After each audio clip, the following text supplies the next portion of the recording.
Hi, I'm Kara, life coach, wife, and mom to 4 incredible and unique children. It wasn't all that long ago that my son received a diagnosis that had my world come crashing down. I lacked the ability to see past the circumstances, which felt impossible, and the dreams I once had for my life and family felt destroyed. Fast forward past many years of surviving and not at all thriving, and you'll see a mom who trusts that she can handle anything that comes her way and has access to the power and confidence that once felt so lacking. I created the Special Needs Mom podcast to create connection and community with moms who find themselves feeling trapped and with no one who really understands. My intention is to spark the flare of possibility in your own life and rekindle your ability to dream. This isn't a podcast about your special needs child. This is a podcast about you. If you are a mom who feels anxious, alone, or stuck, then you are in the right place. Welcome. Hello and welcome to the Special Needs Mom podcast. I'm so glad you're here. Today's episode is going to be kind of a light episode. I mean, it's the week of Thanksgiving. You might have guessed by the title of the episode, we are talking a little bit about gratitude. And especially if you're a little resistant to the idea, I think this episode will meet you right where you're at. We know that the holidays bring up a lot of complex feelings for us special needs moms. There's the life that is out there that we want, and then there's the life that we're experiencing. And then everything in between with the dynamics that are part of our lives as we do life with friends and family, or at least try to. And so I've named this episode, or at least the working title at the time I'm recording, is Complex Gratitude. And I came up with the title because I feel like it's helpful to acknowledge that gratitude for us special needs moms can feel a little out of reach sometimes. And so by calling it complex, I feel like it's then giving us the opportunity, and I'm giving you the invitation to learn to simplify it. And I think it's complex because there's these situations we're in, like you love your child, you love them, but you hate the way you have to mold your life to keep them alive. You love your family, but you hate the way they don't understand or accept your child and, of course, their needs. You love your job, but it makes your life feel way too full. And so you see this complexity. There's these things in our life, and we're like, oh, I don't want to be grateful for that. It's not what I want, or it's not good. And I concur. And I want to give you just one small concept to think about this week. And my agenda is that you will experience more gratitude. Why? Because it is scientifically proven to create more happiness and life satisfaction. And that's what I want for you. And that's what I know you want too. And it does not make all things good. And the good news is here, we don't need it to. So back to the one small concept. It's just part of the work that we do. I, on purpose, orient myself to create a life that I love versus suffering through a life I wish I didn't have. And those are the people I speak to. This is who I serve. If you're like, okay, I want that, Kara, and I'm having a hard time with it, perfect. You're in the right spot. Complex gratitude. And I have talked about this story or this concept before. And so if you've been around a long time, it might be a refresher. But if you're new, I will bring you back to a time many years ago. For me, this is like 14 years ago. And it is a time right after Levi survived his initial brain surgery, his tumor resection. He was 2 years old.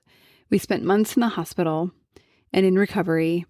And then we were handed this life that was altogether unfamiliar and definitely unwelcomed.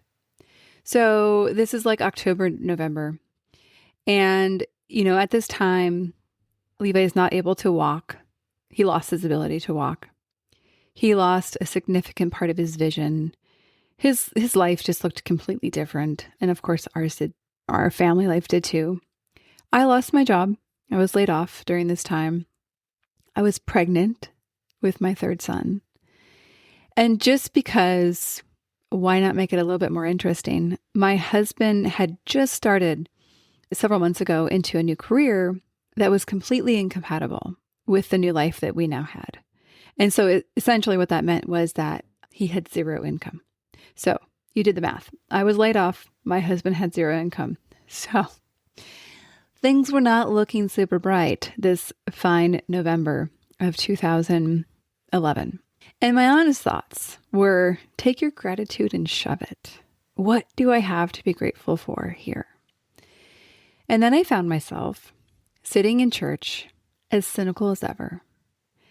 And if you could see my inner attitude experience on the outside, you would see, like, I picture like a moody teenager with like their hat or beanie like pulled over their eyes, arms crossed, slunched so far they're practically like fallen out of the chair. Just like not vibing with the gratitude being presented as an option. And then finally, it clicked for me.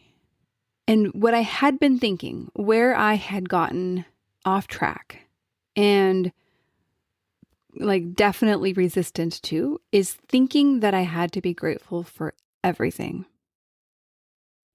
And when I look back, I'm like, oh, this actually, that's interesting. I don't know how I got that idea, but that's the idea that I had. And it doesn't matter how I got it. That was the belief I was living under. I thought I had to be grateful for everything. I thought I was supposed to be thankful for all of the above situations I was in. And that was clouding my ability to find genuine and authentic gratitude for anything that I was thankful for or grateful for. So I became aware that I could mourn the things I was mourning. I could hate the things I was hating. And with this new honesty and freedom, I could also, other side of the coin, I could also see and seek the things that I was genuinely grateful for. Because like pretend gratitude or like thinking you should be grateful, that actually makes you feel worse. Actually generating gratitude and feeling that in your body, that's the life changer.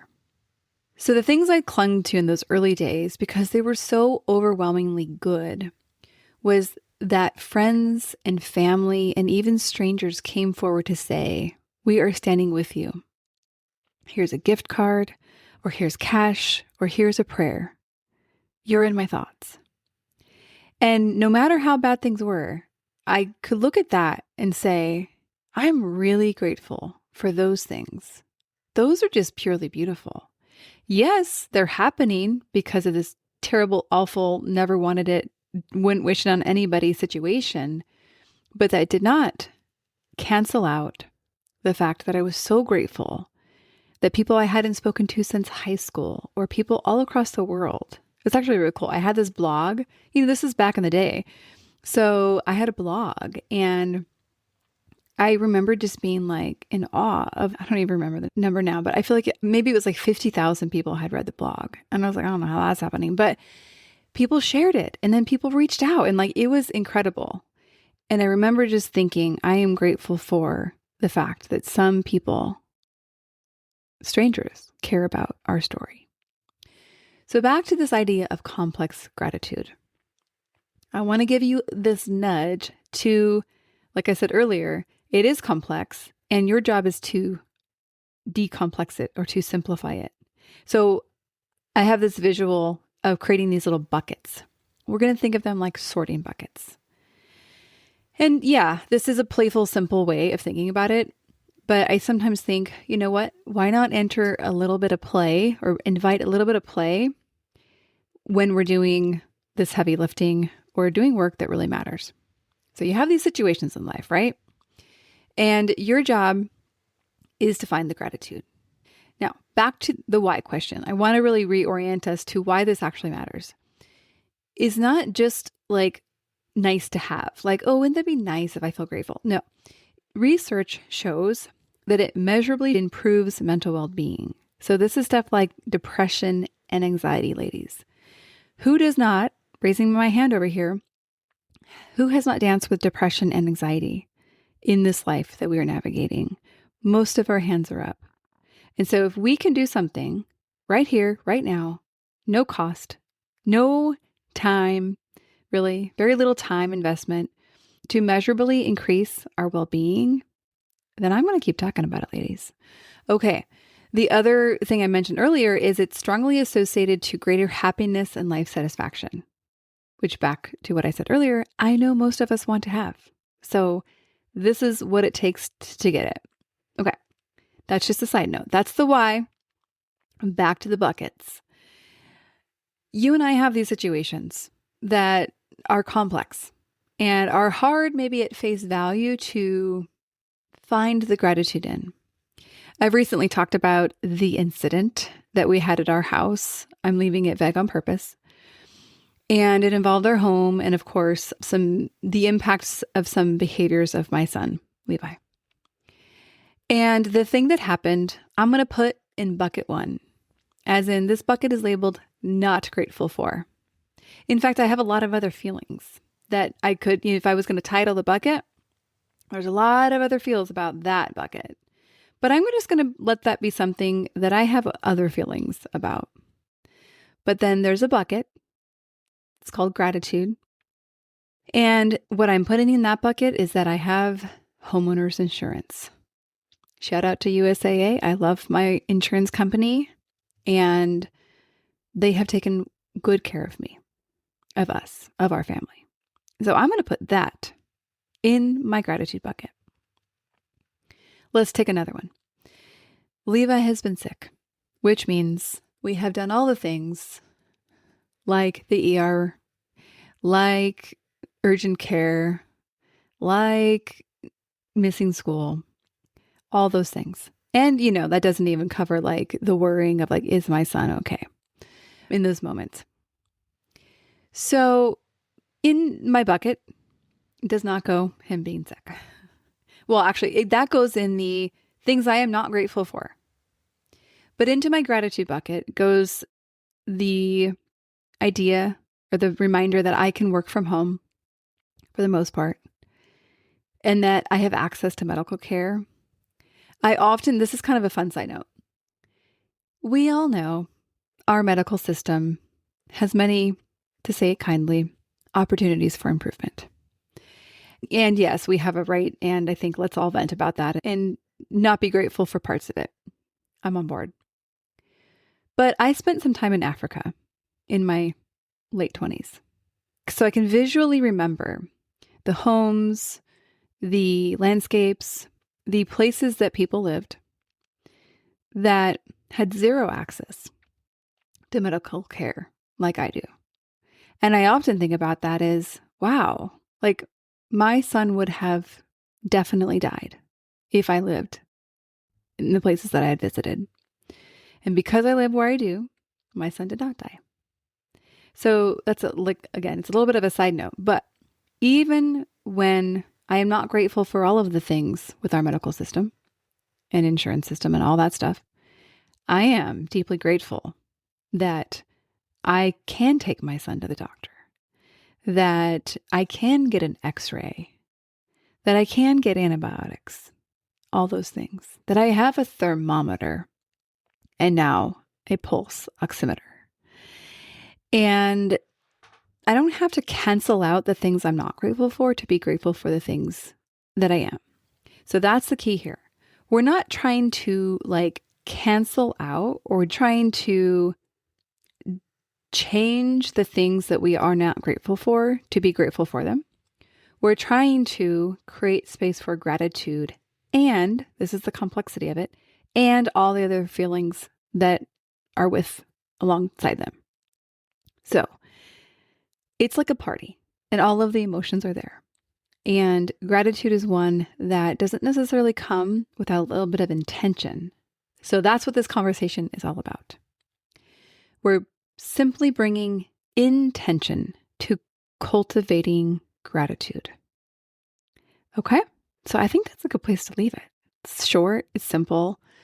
I especially love you if you are the person sitting metaphorically with their arms crossed and pretty skeptical. Maybe even like a little mad about all that is on your plate and the things that you are not grateful for. And so, first off, well done for listening to the episode. And second off, even if it's just a whisper of gratitude, my encouragement to you is to whisper it, to authentically allow yourself to be right where you're at, but invite yourself to orient yourself toward a fulfilled and good life. Okay. We're going to wrap there. We'll see you all on the next episode.